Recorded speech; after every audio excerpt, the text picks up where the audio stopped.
संदीप माहेश्वरी कोई इंडिया के हैं, वो मैंने देखे उसके क्लिप, बहुत मशहूर आदमी है संदीप माहेश्वरी, बहुत जबरदस्त मोटिवेशनल स्पीकर है। उसके सब्सक्राइबर पता कितने हैं? 28 मिलियन अकेले के सब्सक्राइबर हैं।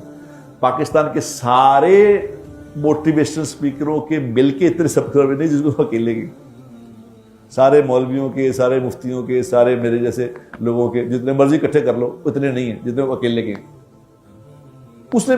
उसने ट्वीट क्या किया? उसने ट्वीट अजीब किया जो मेरे लिए भी एक था बड़ा कि यार ये क्या बात कर रहा है। अब वो मोटिवेशनल स्पीकर है, लोगों को डिप्रेशन का इलाज बताता है, लोगों को कारोबार समझाता है, लोगों को जिंदगी समझाता है करना क्या है, और बड़ा हैंडसम आदमी है। आप अगर देखें संदीप, और बड़ा जबरदस्त आदमी है, लर्नड आदमी है, गुफ्तगू करता है तो आदमी उसकी गुफ्तगू में एक शहर है, उस आदमी उसमें खो जाता है, कहते सुनो सारी बात सुनो इसकी। अब ट्वीट उसने ये किया कि लोग मेरे बारे में समझते हैं कि मैं बहुत बड़ा आदमी हूं, तो मैं डिप्रेशन के इलाज बताता हूं, तो मुझे खुद को डिप्रेशन नहीं होगा, लोगों को ये लोग हैं।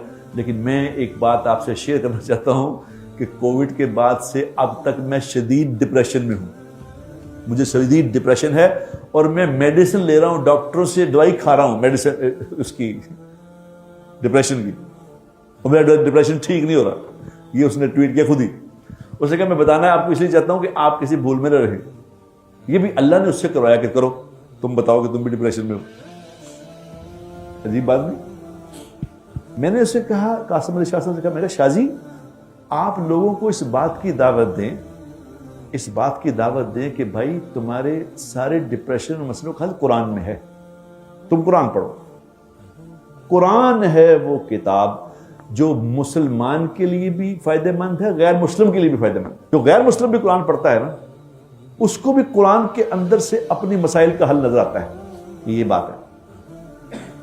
और तुम दुनिया में फिर चल फिर के देख लो, जितने लोग मुसलमान हुए हैं उनमें से 90% से ज्यादा लोग कुरान पढ़ के मुसलमान हुए। ये मैं आपको डिप्रेशन का हल बता रहा हूं। डिप्रेशन हो जाए गैर मुस्लिम को तो पढ़े कुरान, और मुसलमान तो खैर कुरान अगर नहीं पढ़ता तो उस्मान रजी अल्लाह तआला अन्हु कहते हैं मुझे हया आती है इस बात से, मुझे हया आती है कि मैं सुबह उठूं और शाम हो जाए, सारा दिन गुजर जाए, मैं कुरान को खोल के देखूं ही ना। मुझे इस बात से हया आती है कि मेरा अल्लाह मुझे क्या कहेगा, ये तुमने क्या किया, सारा दिन मेरा खाया, मेरा पहना, मेरा आंखों का दिया हुआ देखा, मेरे कानों से सुना, तो तुमने मुझे खोल के देखा ही नहीं मैं तुम्हें क्या कह रहा हूँ। तो उन्होंने कहा मुझे इस बात से हया आती है। हुजूर अकरम सल्लल्लाहु अलैहि वसल्लम का फरमान का मफ़हूम है कि जिस दिल में कुरान का कोई हिस्सा नहीं वो बमंजिला वीरान घर के है। वीरान, जिस दिल में कुरान नहीं है ये वीरान घर है। वीरान घर कभी देखा करो जाके, जो वीरान हैं उनको कहते हैं वीरान घर, जिनके अंदर चमगादड़ों ने डेरे बना लिए होते हैं, जिनके अंदर कुत्ते फिर रहे होते हैं, वो होते हैं वीरान। और अल्लाह के नबी ने इससे मिसाल दिया, कुरान नहीं है तेरे दिल में तो तू वीरान घर की मानिंद है।